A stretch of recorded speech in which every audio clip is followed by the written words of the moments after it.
리서치, 학생들과 학부모님들 관심 많으시죠? 이야기해 보도록 하겠습니다. 안녕하세요, 제니입니다. 건강하게 잘 지내고 계시지요? 얼마 전에 컬리지 보드에서 SAT, SA 그리고 서브젝트 테스트에 관한 바뀌어진 policy를 발표했습니다. 갑자기 바뀌어진 것이라서 학생들과 선생님들 그리고 저희 컨설턴트들도 조금 당황스럽긴 했는데요. 이런 바뀌어진 팔러시들이 앞으로 어떤 영향을 미칠까에 관해서 ICA에서 지금 논의 중이기 때문에 조금 더 정리가 되고 나면 영상으로 만들어 볼 계획입니다. 하지만 지금 상황에서 정확하게 알 수 있는 것은 학생들이 다른 부분, 액티비티던가 학교 성적, AP, IB를 비롯해서 이런 부분에 신경을 더 많이 써야 된다는 것은 확실합니다. 이런 상황에서 제가 오늘 말씀드리려는 리서치는 또 다른 하나의 중요한 팩트로 작용할 수 있습니다. 제가 앞에 영상에서 어떤 공부를 해왔고 어떤 일을 했었는지 잠시 말씀드린 적이 있습니다. 영어 교육 그리고 비즈니스 교육학에서 석사를 했었고 언어 교육에서 박사과정이 있었습니다. 그런 과정에서 리서치를 해왔었고요.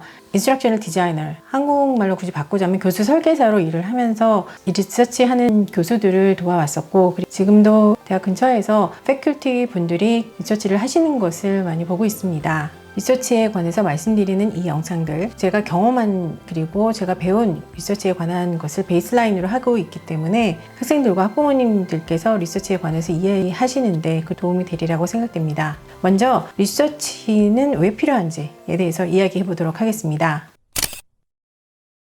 사실 리서치라고 하면 스템 쪽으로만 생각을 하시는 분들이 많습니다. 스템 쪽 말고도 여러 가지 리서치가 있습니다. 제가 있었던 언어학 그리고 교육학 쪽에서도 리서치를 했었습니다. 자, 그러면 실제로 왜 필요한지 하나하나 살펴보겠습니다. 첫 번째는 학생들의 지적 성장 그리고 퍼스널리티를 성장시킵니다. 사실 리서치는 그렇게 간단한 과정이 아닙니다. 주제를 잡고 하나하나 풀어가면서 어떤 결론에 다다라야 되는 복잡한 과정입니다. 그런 과정 속에서 학생들은 많은 것을 배울 수 있습니다. 성공적으로 리서치를 이끌기 위해서는 무엇보다도 학생들은 인내심이 필요하고 그리고 창의력도 필요합니다. 뿐만 아니라 학생들은 리서치를 이끌어가면서 수많은 문제에 다다르게 됩니다. 그때마다 자기 자신을 끌어올리면서 그 문제를 해결해 나가는 프로블럼 솔빙과 긍정적인 마인드도 배우게 됩니다.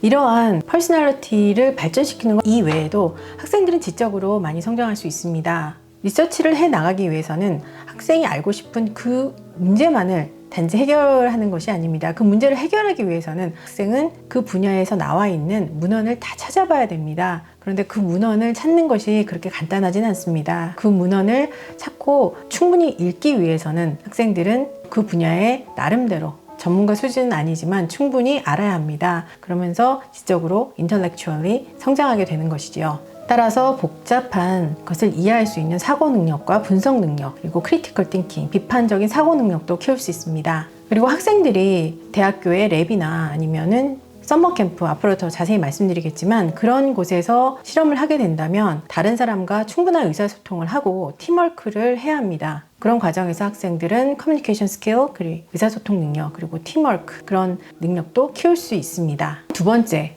학생들은 리서치를 하게 됨으로써 앞으로 자기가 하고 싶은 분야를 일찍 경험해 볼 수 있습니다. 엔지니어가 되고 싶은 학생들은 엔지니어링 쪽에 리서치를 하게 됨으로써 이런 거를 하게 되면 내가 앞으로 이런 분야를 공부하게 되는구나 라면서 미리 경험해 볼 수 있는 기회를 갖게 됩니다. 일종의 맛보기 같은 것이 될 수 있겠죠.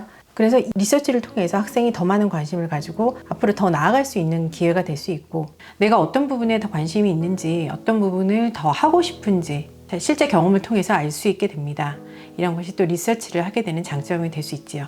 이렇게 적극적으로 자기가 하고 싶은 영역에 일찍 뛰어들어서 경험하게 되면서 앞으로 하게 되는 메이저나 직업에 대해서 좀 더 긍정적으로 받아들여서 성공할 확률도 높아진다고 합니다. 다음 세 번째는 앞으로 나아가게 될 분야에서 네트워크를 만들 수 있다는 것입니다. 학부모님들은 이미 아시겠지만 학생들이 살아가다 보면 네트워크가 참 중요합니다. 가장 먼저 학생들이 리서치를 하게 되면 원서를 쓸 때 리서치를 했던 멘토에게서 추천서를 받게 되는 장점을 갖게 됩니다. 또한 나아가서 학생들이 대학교를 갔을 때 또 예전에 멘토에게서 연결시켜서 인턴십을 하게 될 확률도 있습니다. 또 계속 연결을 잘한 학생들 같은 경우는 멘토가 아는 사람과 또 연결시켜서 또 다른 네트워크를 만들 수 있는 기회도 가질 수 있겠지요. 다음 네 번째로는 학생들과 학부모님들께서 가장 관심이 있으실 대학 입시에 좋은 영향을 미칠 수 있다는 점입니다. 가장 먼저 영향을 미칠 수 있는 것은 상을 탈 수 있다는 거겠죠. 크게는 ICF 같은 곳 아니면은 STS 같은 곳에서 상을 탈 수도 있고요. 그거보다는 작겠지만 사이언스 페어에서 리지널이나 그런 곳에서 상을 탈 수 있습니다. 혹은 학생들은 퍼블리케이션을 하게 되겠지요. 하이스쿨 학생들이 퍼블리케이션 할 수 있는 곳도 꽤 많이 찾을 수 있습니다. 이렇게 리서치 자체를 상이나 퍼블리케이션으로 만드는 경우 외에도 리서치는 원서에 영향을 미칠 수 있습니다. 세 가지로 나눠봤는데요. 리서치 자체를 액티비티 리스트에 쓸 수 있습니다. 리서치 한 것을 쓰는 것이요. 그리고 두 번째는 에세이인데요. 학생들이 리서치에서 어떤 경험을 했는지 에세이에 담을 수 있습니다. 어떤 챌린지가 있어서 그것을 통해서 어떤 것을 배웠는지 그것을 잘 담아낸다면 좋은 에세이가 될 수 있겠죠. 그리고 세 번째는 레코멘데이션입니다. 아까 잠시 말씀드렸는데요. 멘토에게서 레코멘데이션을 받으면서 멘토는 학생이 어떤 것을 했었는지 학생에 관해서 좋은 점을 적어줄 수 있겠지요. 자, 여기까지 리서치가 학생들에게 어떤 좋은 점을 줄 수 있는지에 대해서 말씀드렸습니다. 다음으로는 학생들이 리서치를 할 수 있는 방법에 대해서 말씀드리겠습니다. 저는 4가지 정도로 나눠봤습니다. 이거보다 더 자세하게 나누는 방법도 있을 것 같습니다. 첫 번째, 근처에 있는 대학의 교수님께 연락을 하는 방법입니다. 이 방법은 전제 조건이 모르는 교수님께 연락을 드리는 것이기 때문에 회답을 주실 확률이 작다는 점을 미리 인식하고 끈기를 가지고 포기하지 말고 대답이 안 오더라도 꾸준하게 노력을 해야 된다는 점입니다.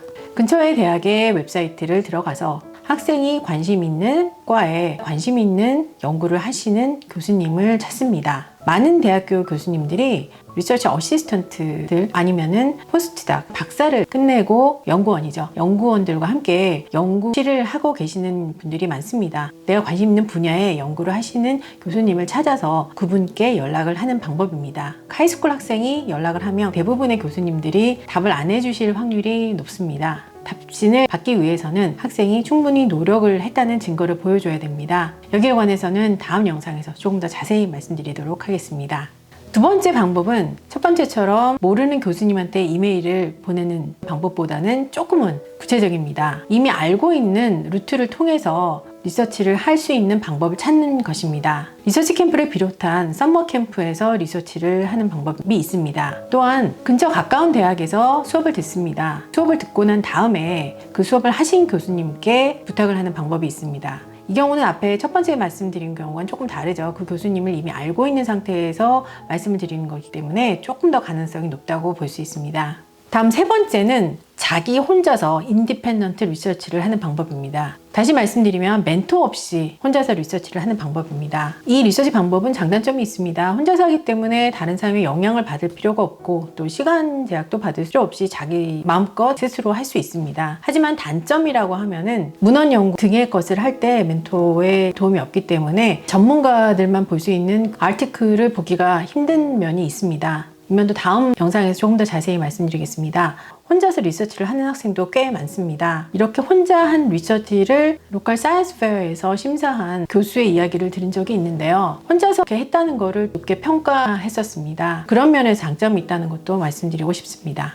네 번째는 리서치 지원 프로그램입니다. 리서치 서포트 프로그램인데요. 요 몇 년 사이에 이런 프로그램이 생겨나고 있고 많이 파퓰러해졌습니다. 이런 프로그램이 어떤 것인가를 설명드리기 전에 리서치는 어떤 영역도 다 가능합니다. 예를 들어서 히스토리라고 하면은 역사의 한 지점, 2차 세계대전의 나치나 일본의 다양한 측면 중에 하나를 잡아서 그것이 역사에 미친 영향을 학생의 시점에서 리서치를 할 수 있습니다. 아트 부분도 마찬가지입니다. 미술이나 음악도 한 시대의 역사를 연구할 수도 있고요. 혹은 디자인의 한 파트에 대해서 분석을 할 수도 있고요. 비즈니스 같은 경우는 데이터 사이언스 혹은 컴퓨터 사이언스와 합해져서 스탁 마켓 크러쉬나 대출 불이행 같은 것을 분석할 수도 있습니다. 물론 스템 분야에서는 당연히 가능하겠죠. 여러 가지 데이터 시뮬레이션도 리서치에서 돌릴 수 있고요. 그래서 여러 분야에서 리서치가 가능하다는 거 먼저 말씀드리고 싶고요. 이런 리서치 서포트 프로그램에서 하는 일은요, 하이스쿨 학생들과 멘토를 연결해서 학생들이 리서치를 해 나가는 데 있어서 가이드를 해주는 프로그램이라고 생각을 하시면 됩니다. 이런 프로그램은 프로그램마다 조금씩 차이는 있겠지만 온라인으로 학생들과 만납니다. 그래서 시간이 플렉서블 하고요. 멘토와 1대1로 만날 수 있습니다. 그리고 학생들이 자기가 관심 있는 분야를 선택해서 주제를 잡아서 리서치를 하게 합니다. 멘토의 경우는 두 부류로 나누어집니다. PhD를 끝내고 메디컬 닥터 교수님 혹은 실제 다른 직업에서 일을 하고 계신 분들도 계시고 PhD를 하고 있는 분들도 계시다고 합니다. 이런 프로그램으로는 저희와 파트너십을 가지고 있는 폴리젠스 그리고 파이오니어, 호라이즌, 제가 예전 영상에서 한번 소개해 드린 적 있죠. 서머스템 인스티튜트 있습니다.